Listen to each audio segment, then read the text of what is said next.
প্রধান উপদেষ্টা ডক্টর মোহাম্মদ ইউনূস বলেছেন, বর্তমান বিশ্বে যুদ্ধের প্রস্তুতি না নেয়া আত্মঘাতী।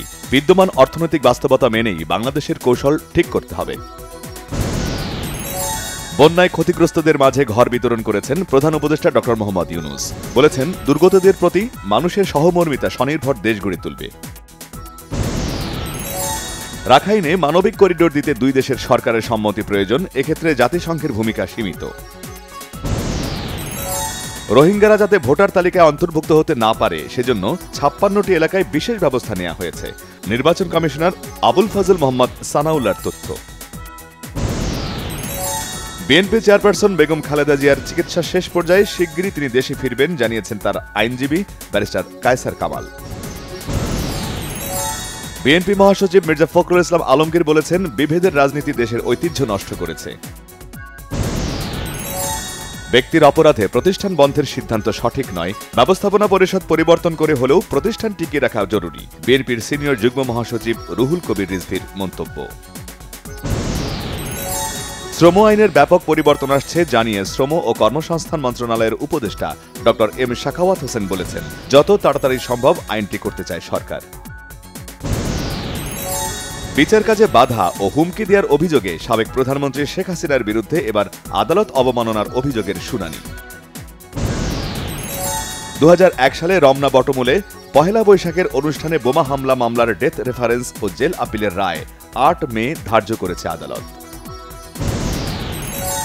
নির্বাচনের সময়সীমাকে স্বাগত জানালেও আওয়ামী লীগের বিচার, জুলাই সনদ ও গণপরিষদ নির্বাচন চায় এনসিপি। নির্বাচনের আগে বিচার ও সংস্কার প্রক্রিয়া দৃশ্যমান করার পক্ষে গণসংহতি আন্দোলনও। এনসিপির মুখ্য সংগঠক হাসনাত আবদুল্লাহ বলেছেন, ভোটাধিকার হরণ ও বহু হত্যাযজ্ঞ চালানো আওয়ামী লীগের বাংলাদেশে রাজনীতি করার অধিকার নাই। নারী সংস্কার কমিশনের প্রতিবেদন পূর্ব পরিকল্পিত, প্রস্তাবনা বাস্তবায়নের চেষ্টা করলে উৎখাত করা হবে সরকারকে, ইসলামী দলগুলোর হুঁশিয়ারি। রাজস্ব নীতি ও বাস্তবায়ন বিভাগ আলাদার খসড়া অধ্যাদেশ সংশোধনের দাবিতে এনবিআর চেয়ারম্যানের দপ্তর ঘেরাও কাস্টমস ও ট্যাক্স কর্মকর্তাদের। ব্যবসায়ীদের কর ছাড় বা রেয়াত নেয়ার মানসিকতা ছাড়ার আহ্বান জানিয়েছেন অর্থ উপদেষ্টা ডক্টর সালেউদ্দিন আহমেদ। এনবিআর এর পরামর্শক কমিটির সভায় একথা বলেন তিনি। বাংলাদেশ সীমান্তে গোয়েন্দা নজরদারি বাড়িয়েছে ভারতীয় সেনাবাহিনী। যুক্ত হয়েছে নাইট ভিশন ও ড্রোন, জড়ো করা হচ্ছে ভারী অস্ত্র।